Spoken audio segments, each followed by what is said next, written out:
Previously on The Passage 2.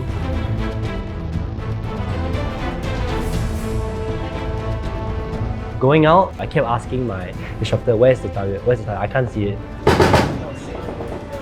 The midshipmen of the watch, that's their main bulk of their assessment. So you're following the book, or you're telling me what you observed?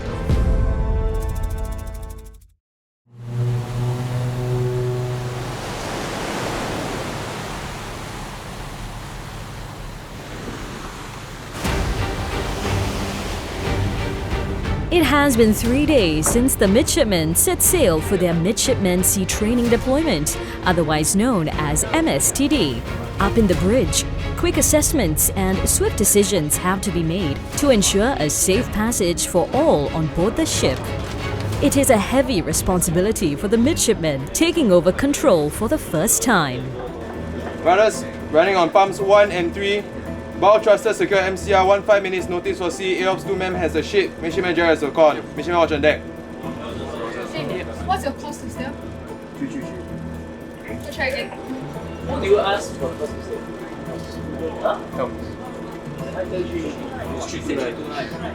Okay, report again. I'm AOPS 1. Ship on primary steering mode. Course is steered by gyro 329. Starboard engine 8 ahead. Port engine stop. Port engine hand back to MCR for trading mode. Rudders running on As a pump. midshipman, this is a safe space for you to make mistakes, and you'll get scolded. But at least in here, we understand that the scoldings are the worst that it can get. But if we make the same mistakes as we go out and like we take the corner of the ship and we don't pilot properly or something like that, it won't be a confinement. It won't be a statement. It will be people's lives lost. And so we try to learn as much as we can, so we don't make the same mistakes in the future when the stakes are higher. AOPS 1 mem has a ship. Midshipman Jerry has a call. Midshipman watch on deck. Roger, sir. My first time as MOW, I had AOPS 1 mem as my OW, and she was very nurturing. She guided me through what I had, like the thought processes and what to do in certain situations. Okay, you watch the view, there are people on deck. Please give a small view. Do you know what's a small view? 5 to 7. Okay. So I understood what I was doing well and what I wasn't doing as well. Bridge watchkeeping is important, especially for the naval officers, because this is our bread and butter. And while we may assume different appointments throughout our career, at the very core, we are still naval officers. We navigate a ship and keep watches while we are out at sea. While the bridge team serves as the eyes of the ship, another group of watchkeepers are ensuring the health of the ship. As an engineer, I don't go to the bridge, but I go to the machinery control room instead. I'm ME40 Tanhongter Jonathan. So what we do over there is that we maintain the system health for the ship, looking at the air conditioning, the engine, maybe the radar, the navigation, these kind of systems, to ensure that the ship is healthy and we can get to our destination safely.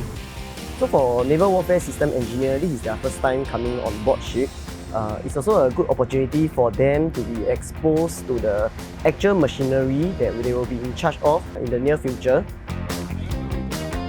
You can go down to the nitty-gritty details of each individual component and learn a lot about the technical aspects, whether it's from the ship manuals or from the chiefs that are currently on watch. There's always something for me to ask, always something for me to learn, and so actually the time passes quite enjoyably. One example of the training that we give specifically to the NWSC is this thing called a type-specific presentation. They will be given a problem statement where they will have to then be able to digest, understand and deep dive into what is the engineering assessment and provide the necessary recommendation to the CO or naval officers. Bonus question, how do we actually do operation of a ship? Rather pleasantly surprised by how prepared our group was for all the questions that were thrown at us. I think it's because we actually had a lot of opportunities to go down to the machine control room to talk to the people there on how they actually run these operations. So through this first-hand experience, it prepared us for today's presentation. Out at sea, the ship crew is always ready to tackle any emergency. Man overboard! Man overboard! Man overboard! Stop aside! Observing the man overboard drill, it was the first time I experienced like a really tense environment on RST. Man overboard, starboard quarter! Everyone was really on high alert. Lookout, continue to maintain all around lookout and identify a man overboard. It was interesting to see how the different strategies that you can use. True life boy! Maintain visual! End up on the plot! How there were different approaches to the same issue at hand. Quarter pitch to starboard.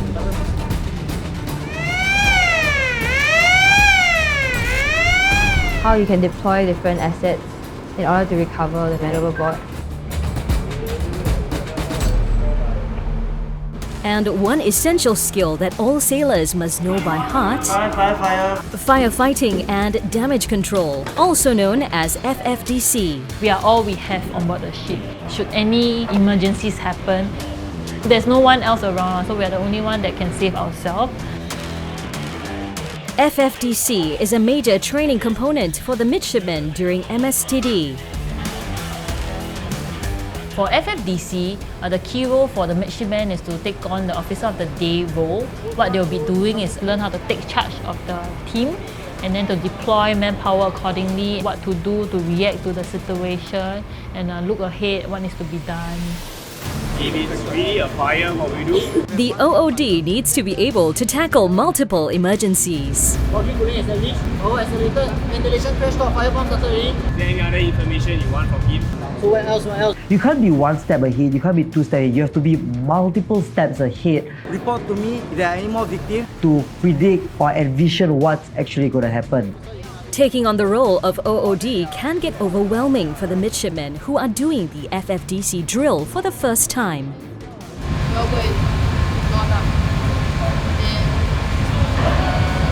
I was still thinking about what step I should take next. I take a while to process things. So everyone will be, okay, next one I will send duty tech down, I'll send the QM. But I'll be like, it's like I'm still processing the information. In a big ship as an LST, there are a lot of compartments, so you really have to remember, okay, where do I find my firefighting gear? Where's the nearest hose?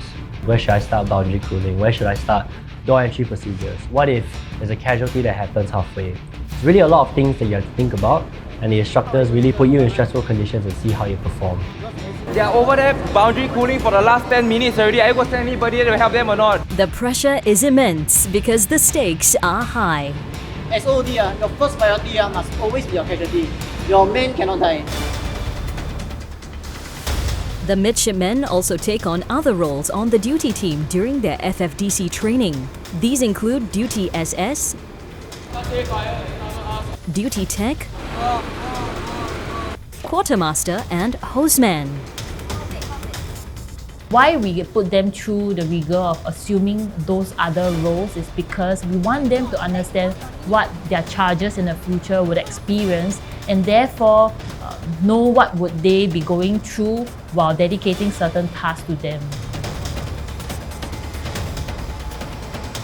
So hot. It's so hot. I took off the mask and I was dripping sweat from my hair. It wasn't even a full BA suit, so I only donned the pants and the mask and the helmet for the BA suit. The ship crew do it regularly. I don't know how they do it. It takes a different kind of grit to go through this non-stop. It's no joke. It is no laughing matter when lives are at stake, and the instructors drill that in right from the start. When we first started our FFDC lessons, a lot of us weren't sure about the different procedures and what orders we should give as OOD.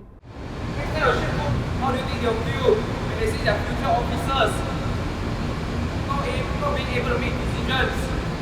They're not going to trust you, you know? You don't take it straight seriously, then we teach you for what? No matter get accident. Maybe it's just be lucky.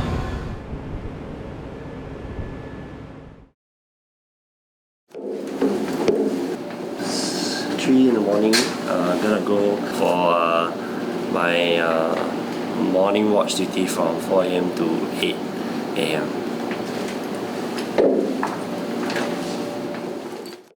In the middle of the night, the bridge is a completely different world. My first watch was a night watch. Having your first watch is intimidating, but having your first watch when you are never experienced being pitch black in the middle of the ocean with 4 hours, just a really big challenge. When my watch started, it was a period of absolute darkness, so there's no light from the moon. It's just complete pitch black. And walking into that bridge, I just looked at the bridge, I looked outside, like, how can they see anything? Fighting the Z monster at odd hours of the night can prove to be a challenge too. So you can't get used to proper rest or proper sleep time, proper sleep routine, because your bridge watch keeping will mess up your entire schedule. While we are out at sea, the ship crew keeps watch 24/7 because there must always be some people manning our machineries, manning the ship, being the eyes of the ship while we are out there. And this is what we are trying to train our midshipmen for, hence the rigor of their 24/7 watchkeeping. OW sir, permission from Midshipman Jasmine Ong to take over as MOW. Yes, please. Expected myself to be able to close out well since I practiced beforehand. Bow thrusters secure MCR with 1 5 minutes notice for C. Both engines step 6 and 8. Mission watch on deck. OW sir has the ship, Midshipman Jasmine Ong has the con. Mission watch on deck. Roger, man. Try again. Get our facts correct. What's the OW's appointment? And also, we are not on step 6. So I messed up my takeover voice procedure because I was nervous, then I rushed it. A little bit of a disappointment for me personally. Both engines step 8 ahead. Guiders running on pumps 2 and 4. And I was able to do it well on the second try. AO3 sir has the ship, Midshipman Jasmine Ong has the con. Midshipman watch on deck. Very good. Some challenges come even before the midshipmen get to take over their night watch duties. Before you even close up as an MOW, you have maybe take an hour or an hour and a half before to fill out the ONCE report, which is what you must show to your officer on the watch or your divisional officer. Coming into my first watch, I was completely unprepared for how much information you needed in your report just to start your watch.